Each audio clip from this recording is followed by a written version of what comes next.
கிட்டத்தட்ட 55-60 வருஷமா நந்தன் கால்வாய் திட்டத்தை பேச தலைவர்களே இல்ல. எங்க மருத்துவர் அண்ணன் அன்புமணிக்கு 3 வயசு இருக்கும்போது இங்க இருக்கிற அமைச்சர் சொன்னாரு, இப்ப 3 வயசு, ஆனா அவருக்கு 57 வயசு ஆகுது, இன்னி வரைக்கும் திட்டத்தை நிறைவேற்றவில்லை.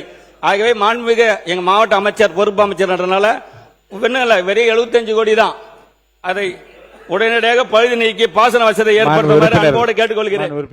மாண்புமிகு பேரவைத் தலைவரே, எங்களுடைய ஆட்சியில் எங்களுடைய சட்டமன்ற உறுப்பினர் அன்னியூர் சிவா அவருடைய வேண்டுகோளை ஏற்று இங்கே மாண்புமிகு இங்கே முன்னாள் அமைச்சர் அண்ணன் வேலு அவர்களுடைய வேண்டுகோளை ஏற்று கடந்த ஆண்டு அறிவித்து அதுக்கு நிதியும் ஒதுக்கீடு செய்திருக்கிறார்கள் நந்தன் கால்வாய் திட்டத்திற்கு என்பதை அப்போ அவர் மயிலம் சட்டமன்ற உறுப்பினராக இருந்தார், அப்போ அவருக்கு தெரியாது. ஆனால் அது அறிவிச்சு இப்போ நந்தன் கால்வாய் திட்டத்திற்கு நிதி ஒதுக்கீடு செய்து ஆணை வழங்கப்பட்டு அதுக்கு என்பதை மாண்புமிகு உறுப்பினர் அவர்களுக்கு உங்கள் உறுப்பினர் சி வி சண்முகம் அவர்கள் தொகுதி நந்தன் கால்வாய் திட்டம் அவர் சொன்னது போல கடந்த ஒரு 80 ஆண்டு காலமாக யாருமே எந்த ஆட்சியிலும் இந்த பணி மேற்கொள்ளவில்லை. மாண்புமிகு அம்மாவுடைய ஆட்சியிலே நான் அமைச்சராக இருந்த போதுதான் முதல் முறையாக நந்தன் கால்வாயை தூர்வாரருக்கு நிதி ஒதுக்கப்பட்டு கடந்த 8 ஆண்டுக்கு முன்பு தூர்வாரப்பட்டது. இப்போது நிதி ஒதுக்குவதாக சொல்லப்பட்டார்.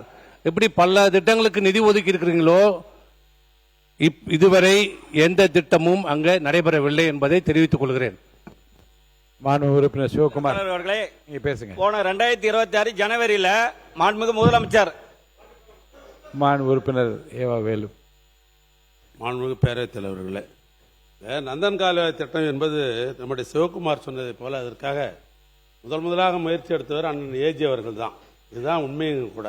அப்பொழுது அவர் திராவிட முன்னேற்ற கழகத்தினுடைய விவசாயத்துறை அமைச்சராகவே அவர் இருந்தவர், அண்ணன் கலைஞர் அமைச்சரவையில். நீண்ட நெடிய காலமாக அது வேண்டும் என்று கேட்ட காலம் உண்டு.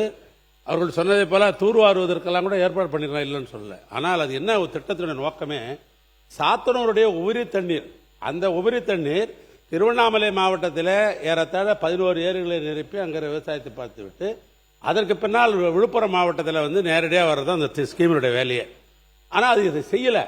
கடைசி நேரத்தில், அதாவது குறிப்பாக ஜனவரி பிப்ரவரி மாதத்தில் நம்முடைய அன்னியூர் சிவா அவர்கள் சட்டமன்ற உறுப்பினர் முதலமைச்சரை பலமுறை சொல்லி நானே அவரை அழைத்து கொண்டு பேசி, ஏற்கனவே விக்கிரவாண்டி இடைத்தேர்தல் நடந்தபொழுது நாமே ஒரு வாக்குறுதி கொடுத்துருக்குறோம், அதனால் கட்டாயம் செய்யணும் என்று சொல்லி அதற்காக நிலையெடுப்பு, வேணா காவா வெட்டினா நிலையெடுப்பு இல்லையா, கவர்மெண்ட்ல ரெக்கார்டு இருக்குது இல்லையா, அதனால நிலையெடுப்பதற்காக எங்களுடைய ஆட்சியில் அதுக்கு ஜீவோ போட்டு பணம் ஒதுக்கணும். அதுதான் நம்முடைய எம்ஆர்கே பன்னீர்செல்வம் குறிப்பிட்டார். தலைவர்களே, நிதி ஒதுக்குனாங்க. போன ஜனவரி மாண்புமிகு தமிழக முதலமைச்சர் 2026 ஜனவரி விழுப்புரம் மாவட்ட நலத்திட்ட உதவிகளை 9 அறிவிப்பு வெளியிட்டாரு. அதெல்லாம் நந்தன் கால்வாய் திட்டத்துக்கு நிதி ஒதுக்கப்படும்.